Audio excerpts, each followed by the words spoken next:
بسم الله الرحمن الرحيم. Assalamualaikum warahmatullahi wabarakatuh. Innal hamdalillah nahmaduhu wa nasta'inuhu wa nastaghfiruh wa na'udzu billahi min syururi anfusina wa min sayyiati a'malina. May yahdihillahu fala mudhillalah wa may yudlil fala hadiyalah. Asyhadu an la ilaha illallah wahdahu la syarikalah wa asyhadu anna Muhammadan abduhu wa rasuluh. Wa qala Allah ta'ala fi kitabihil karim, ya ayyuhalladzina amanu taqullaha haqqa tuqatih wa la tamutunna illa wa antum muslimun. Ya ayyuhan nasu taqu rabbakumul ladzi khalaqakum min nafsin wahidah wa khalaqa minha zawjaha wa batha minhuma rijalan katsiran wa nisaa'a wattaqullaha alladzi tasaaluna bihi wal arham innallaha kana 'alaikum raqiba. Fa inna asdaqal hadithi kitabullah wa khairal hadiyi hadiyu Muhammadin sallallahu alaihi wasallam wa syarrul umuri muhdatsatuha fa inna kulla muhdatsatin bid'ah wa kulla bid'atin dhalalah wa kulla dhalalatin finnar. Jamaah kaum muslimin rahimani Allah wa iyyakum. Puji syukur kehadirat Allah Subhanahu wa taala yang telah memberikan banyak kenikmatan kepada kita semua, sehingga pada kesempatan kali ini kita bisa bertemu, berkumpul di dalam majlis yang semoga dirahmati oleh Allah Subhanahu wa taala. Pada kesempatan kali ini kita akan membahas sebuah kitab yang berjudul Al-Mukhtasarul Mufid fi Ahkamis Siyam wa Adabil Id, karya Syekh Khalid Mahmud Al-Juhani hafizahullahu taala. Salawat serta salam kita panjatkan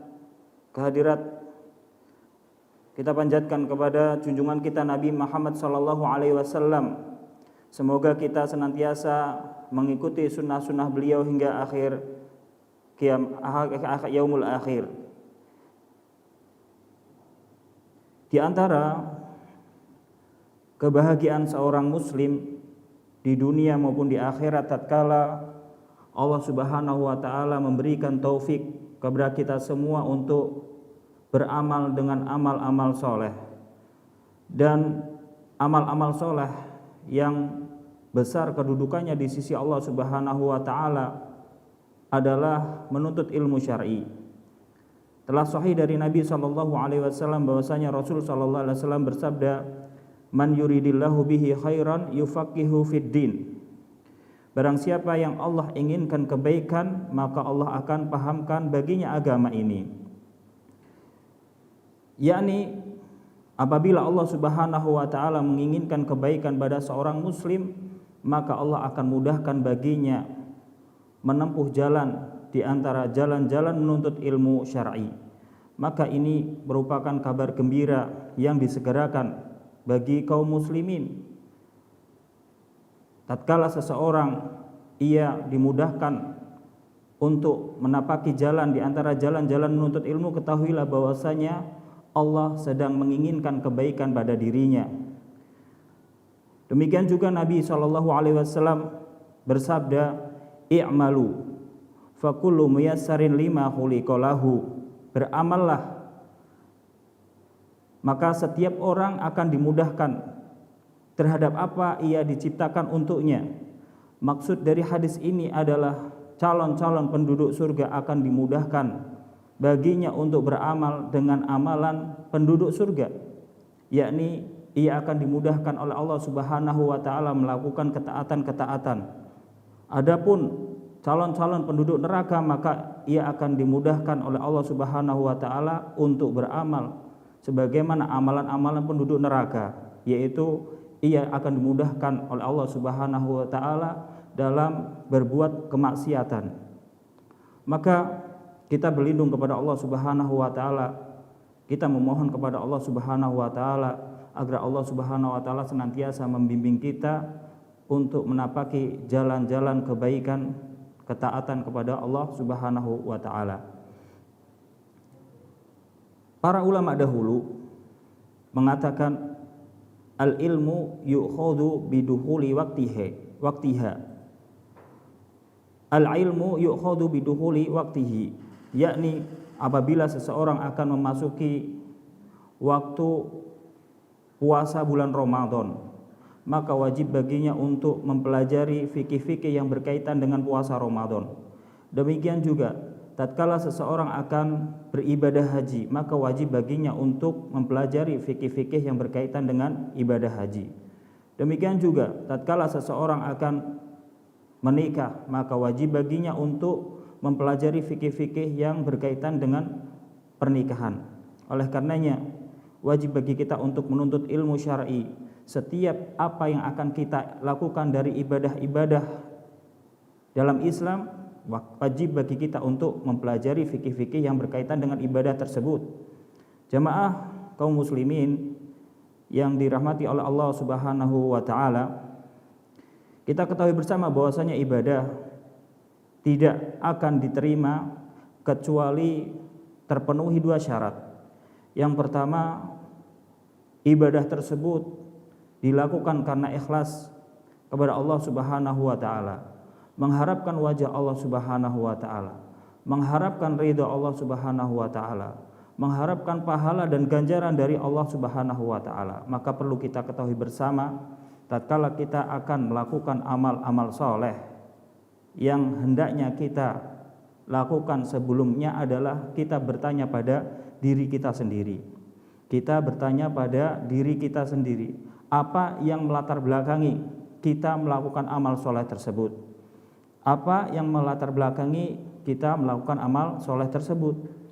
Apabila kita beramal, kita niatkan amalan tersebut mengharapkan ridha Allah Subhanahu wa taala, mengharapkan ganjaran dari Allah Subhanahu wa taala, maka kita beramal ikhlas karena Allah Subhanahu wa taala, dan Allah akan membalas dengan pahala. Jika kita beramal dengan maksud tujuan dunia, dengan maksud tujuan untuk mendapatkan popularitas, dengan maksud untuk mendapatkan pujian dan sebagainya, maka ketahuilah bahwasanya kita sedang atau akan beramal untuk selain Allah Subhanahu wa taala, dan ini tidak akan mendapatkan ganjaran apapun. Maka apa yang seharusnya kita lakukan sebelum beramal, yaitu kita bertanya kepada diri kita sendiri, apa yang melatar belakangi kita beramal dengan amal soleh. Apakah karena Allah Subhanahu wa taala atau selain Allah Subhanahu wa taala, atau sekedar urusan dunia? Maka jika kita beramal mengharapkan wajah Allah, maka lakukanlah. Namun jika kita beramal mengharapkan dunia, maka jangan sampai kita melangkah untuk beramal karena amalan tersebut tidak akan diberikan pahala. Amalan tersebut kita niatkan untuk sekedar ujian ataukah popularitas, maka jangan sampai kita melangkah ke amalan tersebut karena amalan tersebut tidak akan diberikan pahala oleh Allah Subhanahu wa taala. Jamaah kaum muslimin yang dirahmati oleh Allah Subhanahu wa taala, amalan ada dua. Yang pertama adalah amalan ibadah dan amalan adat. Amalan ibadah, sebagaimana yang kita sampaikan, disyaratkan atau diterimanya suatu ibadah disyaratkan dua, yaitu ikhlas kepada Allah Subhanahu wa taala, mengharapkan pahala dari Allah Subhanahu wa taala, dan yang kedua adalah mengikuti sunnah Nabi Shallallahu alaihi wasallam, mengikuti petunjuk Nabi Shallallahu alaihi wasallam. Adapun amalan yang bersifat adat, maka barang siapa yang melakukan amalan-amalan tersebut mengharapkan pahala dari Allah Subhanahu wa taala, maka ia akan diberikan pahala. Seperti contoh, seorang yang berkata kepada temannya, berkata kepada saudaranya, namun dari perkataan tersebut mendatangkan kebahagiaan di dalam hati saudara tersebut, maka ia akan diberikan pahala. Demikian juga seorang istri ataukah seorang suami yang berkata atau mengucapkan kalimat-kalimat yang mendatangkan kebahagiaan kepada suaminya ataukah kepada istrinya, maka dari ucapan tersebut ia akan mendapatkan pahala di sisi Allah Subhanahu wa taala. Ini merupakan kebaikan agama ini. Demikian juga tatkala seseorang tidur, ya ini merupakan perkara-perkara adat. Namun ketika ia tidur ia berniat agar ia bisa mendapatkan kekuatan untuk beribadah kepada Allah Subhanahu wa taala, agar ia merasakan fresh dalam beribadah kepada Allah Subhanahu wa taala, maka dari tidur tersebut ia akan mendapatkan pahala di sisi Allah Subhanahu wa taala karena niatnya untuk melaksanakan ketaatan kepada Allah Subhanahu wa taala.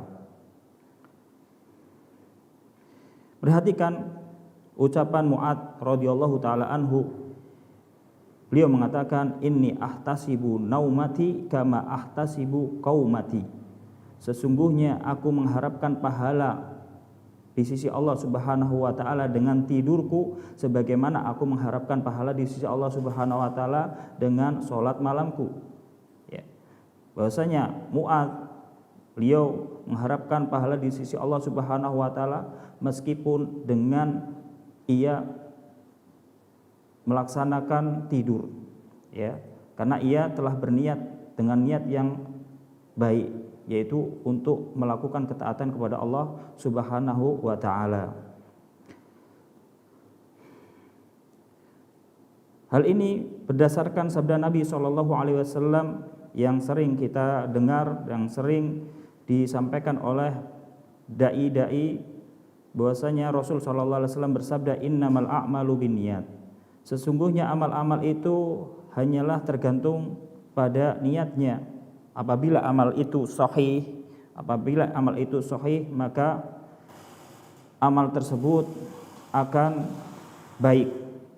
Dan apabila niatnya rusak, maka amal tersebut juga akan rusak. Jamaah kaum muslimin rahimaniyallahu wa iyyakum. Tadi sudah disebutkan syarat yang pertama diterimanya suatu amalan, yaitu yang pertama adalah ikhlas karena Allah Subhanahu wa taala. Yang kedua adalah syarat yang kedua adalah li sihhatil ibadah muwafiqatu haddin Nabi sallallahu alaihi wasallam. Sahnya suatu ibadah yaitu sesuai dengan petunjuk Nabi sallallahu alaihi wasallam. Maka wajib bagi kita tatkala kita akan melaksanakan suatu ibadah harus sesuai dengan petunjuk Nabi sallallahu alaihi wasallam. Jika kita ingin sholat, maka wajib bagi kita sholat berdasarkan sifat yang diajarkan oleh Rasul sallallahu alaihi wasallam. Demikian juga wudu. Ya, wajib bagi kita wudu ya, sesuai dengan petunjuk Nabi sallallahu alaihi wasallam, sesuai dengan yang diajarkan Nabi sallallahu alaihi wasallam. Demikian pula puasa, haji, zakat dan yang lain sebagainya, maka harus sesuai dengan petunjuk Nabi sallallahu alaihi wasallam. Telah sahih dari Nabi sallallahu alaihi wasallam, Rasul sallallahu alaihi wasallam bersabda, "Shallu kama raaitumuni usolli." Salatlah sebagaimana kalian melihatku salat. Demikian juga Rasul sallallahu alaihi wasallam bersabda, "Khudhu anni manasikakum." Ya, ambillah dariku manasik haji kalian. Ya, ini perintah dari Rasul sallallahu alaihi wasallam untuk salat dan manasik haji sesuai dengan petunjuk Nabi sallallahu alaihi wasallam. Demikian juga Rasul sallallahu alaihi wasallam melarang dari mengada-ada ya perkara baru di dalam agama ini, mengada-ada perkara-perkara yang tidak diajarkan oleh Rasul sallallahu alaihi wasallam. Rasul sallallahu alaihi wasallam peringatkan ini ya. Rasul sallallahu alaihi wasallam bersabda, "Man ahdatsa fi amrina hadza ma laisa minhu fawaradun." Barang siapa yang mengada-ada perkara baru di dalam agama ini, maka ia akan tertolak ya. Jamaah kaum muslimin rahimaniyallahu wa iyyakum.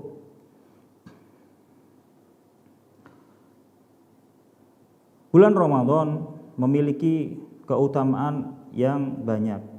Di antara keutamaannya adalah akan dibuka pintu-pintu surga dan ditutup pintu-pintu neraka serta setan-setan akan dibelenggu. Maka tatkala itu setan-setan tidak mampu untuk menyesatkan manusia di bulan Ramadan. Lalu apa dalil daripada keutamaan yang telah disebutkan tadi, keutamaan di bulan Ramadan? Dalilnya adalah Nabi SAW bersabda, "Idza dakhala syahrul Ramadan idza dakhala syahrul Ramadan futihat abwabus sama ay abwabul jannah.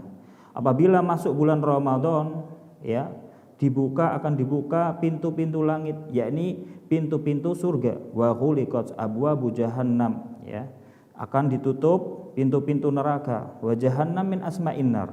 Jahannam itu di antara nama-nama neraka. Wa sulsilati syayatin, dan setan-setan akan dibelenggu. Oleh karena itu, kita ketahui bersama bahwasanya bulan Ramadan, ketika kita melakukan ibadah, maka Allah akan mudahkan kita untuk melaksanakan ibadah di bulan Ramadan. Karena apa? Setan-setan dibelenggu. Setan-setan dibelenggu. Maka ketika itu tidak ada lagi yang memerintahkan seseorang untuk berbuat maksiat di bulan Ramadan. Namun yang menjadi permasalahan ketika kita dapati di bulan Ramadan tersebut, masih ada orang-orang yang mereka berbuat maksiat. Masih ada orang-orang yang berbuat maksiat. Bagaimana dengan hadis ini yang menyatakan bahwasanya setan-setan dibelenggu, bahwasanya tidak ada yang memerintahkan untuk berbuat maksiat di bulan Ramadan?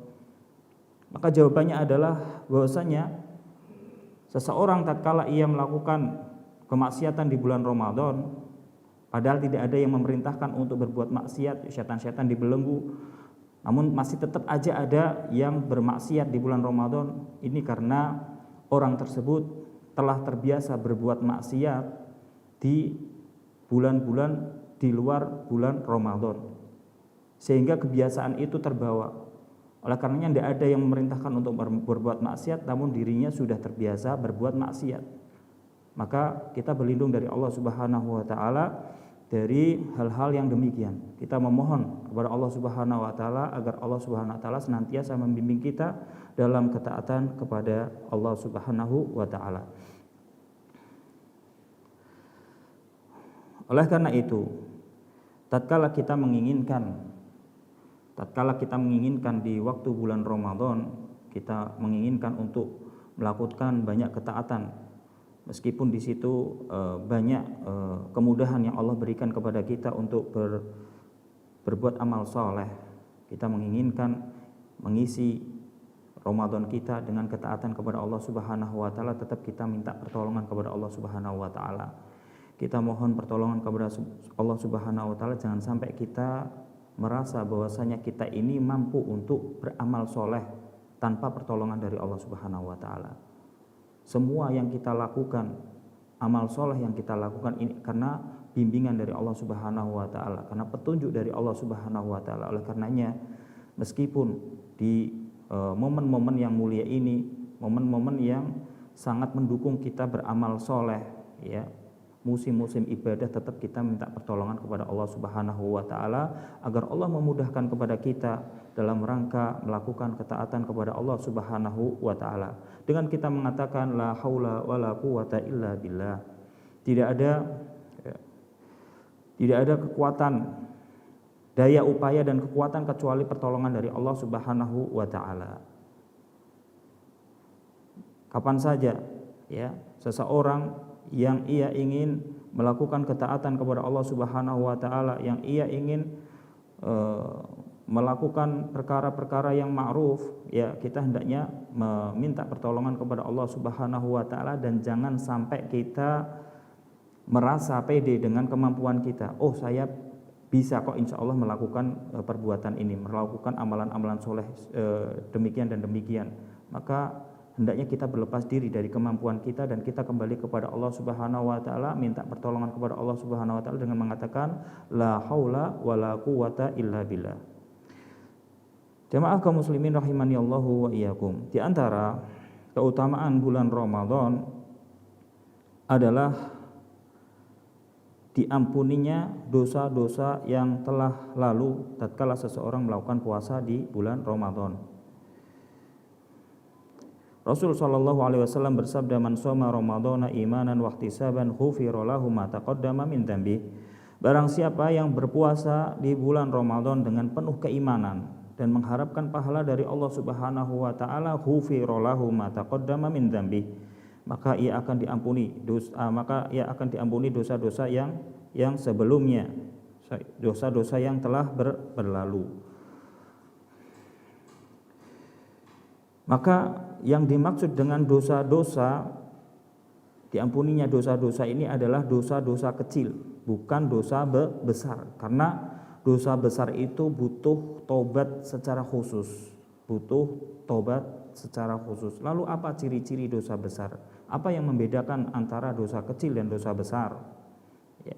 Maka jika dosa itu diancam oleh Allah Subhanahu wa taala atau Rasul sallallahu alaihi wasallam, maka itu diantara dosa tersebut merupakan termasuk dosa besar. Demikian juga seseorang tatkala melakukan dosa, ia mendapatkan atau mengharuskan atau wajibkan membayar kafarah seperti zihar atau berbuka puasa di bulan Ramadan tanpa udzur syar'i, maka ini termasuk dosa besar. Dan dosa besar ini butuh tobat secara khusus. Lalu ada 3 syarat seseorang ketika bertobat kepada Allah Subhanahu wa taala yang harus dipenuhi.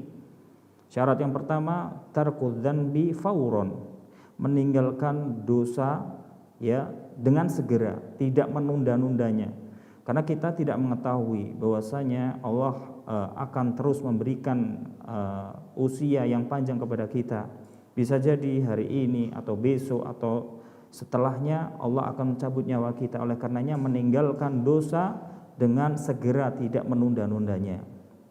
Kemudian syarat yang kedua, al-azmu ala adamil audati ila dzanbi abadan, yaitu bercita-cita ya, punya azam untuk tidak kembali melakukan dosa tersebut selama-lamanya. Syarat yang ketiga, an-nadamu ala ma fata min maksiatillahi subhanahu, ya, menyesal atas apa yang telah ia lakukan dari maksiat kepada Allah Subhanahu wa taala. Maka barang siapa yang merealisasikan 3 syarat ini, maka Allah akan mengampuni dosa-dosanya. Allah Subhanahu wa taala berfirman, ya ayyuhalladzina amanu tubu ilallahi taubatan nasuha. Wahai orang-orang yang beriman, bertaubatlah kepada Allah Subhanahu wa taala dengan taubat yang nasuha. Demikian juga Allah Subhanahu wa taala berfirman, wa tubu ilallahi jami'an ayyuhal mu'minun la'allakum tuflihun. Bertaubatlah kepada Allah kalian semuanya wahai kaum mukminin agar kalian beruntung. Jemaah kaum muslimin rahimanillahu wa iyyakum, ketahuilah bahwasanya Rasul sallallahu alaihi wasallam adalah orang yang paling mulia di muka bumi ini, sebaik-baik manusia, orang yang dijamin telah dihapus dosanya di masa lalu ataukah yang akan datang. Namun Rasul sallallahu alaihi wasallam beliau bertobat sehari itu 100 kali. Sehari itu 100 kali. Hal ini berdasarkan sabda Nabi sallallahu alaihi wasallam, ya ayyuhan nas tubu ila rabbikum fa inni atubu ilaihi fil yaumi mi'ah marrah. Wahai manusia, bertaubatlah kepada Rabb kalian. Sesungguhnya aku bertaubat kepadanya dalam sehari 100 kali. Ya Allah, perkara yang mengagumkan. Manusia yang paling agung, manusia yang telah dijanjikan akan diampuni dosa-dosanya yang telah lalu ataukah yang akan datang, dalam sehari bertobat kepada Allah 100 kali. Lalu bagaimana posisi kita? Kita manusia yang tidak ada jaminan diampuninya dosa. Kita juga bukan orang yang mulia. Kita bukan siapa-siapa, namun kita sering melalaikan ini. Bahkan sehari pun mungkin terkadang kita tidak pernah kita melakukan istighfar ataukah bertobat kepada Allah Subhanahu wa taala. La haula wala quwata illa billah. Jamaah kaum muslimin rahimani Allah wa iyyakum, keutamaan yang lain dari bulan Ramadan bahwasanya orang yang melakukan sholat malam di bulan Ramadan maka Allah akan mengampuni dosa-dosanya. Rasul sallallahu alaihi wasallam bersabda, man qama ramadhana imanan wa ihtisaban ghufira lahu ma taqaddama min dzambihi. Man qama Ramadan, yakni ia melaksanakan sholat malam di bulan Ramadan, ya, seluruh bulan Ramadan ia isi untuk sholat malam, ya, meskipun sholat tersebut minimal 1 rakaat, ya, ini afdol, ya. Meskipun paling sedikit atau minimal ia sholat 1 rakaat, ini termasuk mendapatkan keutamaan ini. Akan tetapi yang paling afdol adalah ia sholat tarawih bersama imam hingga selesai. Ini pahalanya seperti sholat semalam suntuk. Hal ini berdasarkan sabda Nabi SAW, man sholla ma'al imam hatta yansorifa kutiba lahu qiyamul lailah. Barang siapa sholat bersama imam sampai selesai, maka akan ditulis baginya sholat semalam suntuk.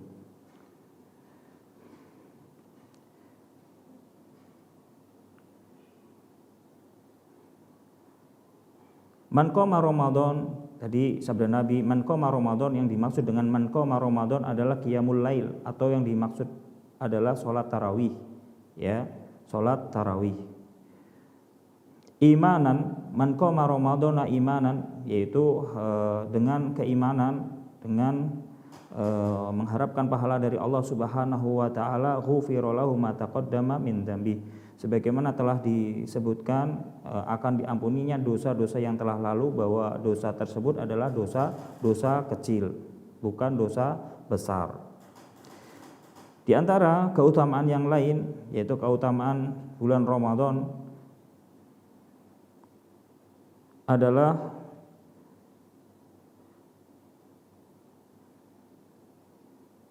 barang siapa yang sholat di malam Lailatul Qadar, ya, imanan wa ihtisaban, ghufira lahu ma taqaddama min dzambi, ya. Nabi SAW bersabda, man qoma Lailatul Qadri imanan wa ihtisaban, ghufira lahu ma taqaddama min dzambi. Sebagaimana kita ketahui bersama bahwasanya malam Lailatul Qadar itu lebih baik daripada 1000 bulan, ya. Maka Lailatul Qadar ini, ya, adalah malam-malam ganjil di 10 terakhir bulan Ramadan. Maka hendaknya bagi kita untuk mendawamkan sholat malam di malam-malam tersebut, di malam 10 terakhir bulan Ramadan. Maka yang menjadi muskilah, ya, adalah tatkala seseorang menduga-duga insya Allah malam ini turun Lailatul Qadar, insya Allah malam ini turun Lailatul Qadar, aku akan melakukan amalan-amalan soleh di malam tersebut.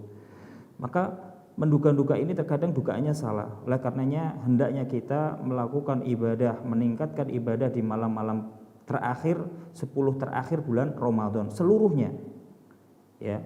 Maka dengan kita meningkatkan ibadah di 10 malam terakhir bulan Ramadan, harapannya kita mendapatkan keutamaan malam Lailatul Qadar. Karena kita ketahui bersama bahwasanya Allah Subhanahu wa taala berfirman, Lailatul Qadri khairun min alfi syahrin. Malam Lailatul Qadar lebih baik dari 1000 bulan, yakni lebih dari 83 tahun. Ya, 1000 bulan ini dihitung lebih daripada 83 tahun. Artinya tasbih seseorang sekali pada malam Lailatul Qadar ini lebih baik daripada ia melakukan tasbih selama 1000 bulan. Demikian pula takbir, demikian pula sholat 2 rakaat, demikian juga sedekah dan amalan-amalan soleh yang lain ketika dilakukan di malam Lailatul Qadar ini, amal-amalan tersebut lebih baik, ya, lebih baik daripada kita melakukan amal-amalan soleh selama 1000 bulan. Ini keutamaan yang sangat besar, yang kita mengharapkan kita mendapatkan keutamaan tersebut ketika kita memperbanyak ibadah-ibadah di 10 hari terakhir bulan Ramadan. Di sini ada permasalahan penting, ya.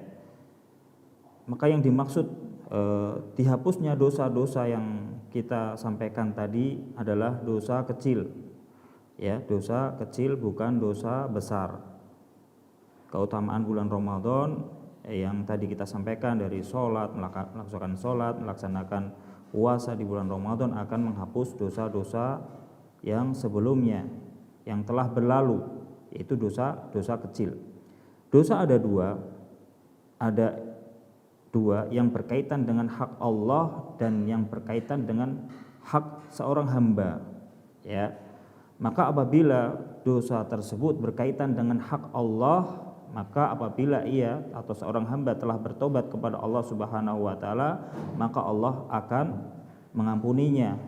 Namun lain hal jika dosa tersebut berkaitan dengan hak seorang hamba, ya. Seandainya ia telah bertobat kepada Allah Subhanahu wa taala, ya, maka seseorang tidak akan cukup kecuali orang yang dizolimi ini telah memaafkannya. Maksudnya apa? Seorang tatkala mendolimi orang lain, kemudian ia menyadari bahwasanya ia telah berbuat kezaliman kepada orang lain, ia bertobat kepada Allah Subhanahu wa taala, ya, Allah tidak akan mengampuni kecuali orang yang dizolimi itu telah memaafkannya. Maka wajib bagi kita untuk berhati-hati tatkala kita berurusan dengan hak orang lain, yang hendaknya kita memperhatikan hak-hak orang lain, jangan sampai kita menjadi orang yang mendolimi hak orang lain, karena konsekuensinya adalah kita harus bertobat kepada Allah dan kita harus meminta kerelaannya, meminta maaf kepada orang yang dizolimi hingga orang yang dizolimi tersebut memaafkan kita. Demikian yang dapat kami sampaikan, kurang lebihnya mohon maaf. Kita akhiri dengan bacaan kafaratul majlis. Subhanakallahumma bihamdika asyhadu an la ilaha illa anta astaghfiruka wa atubu ilaik. Assalamualaikum warahmatullahi wabarakatuh.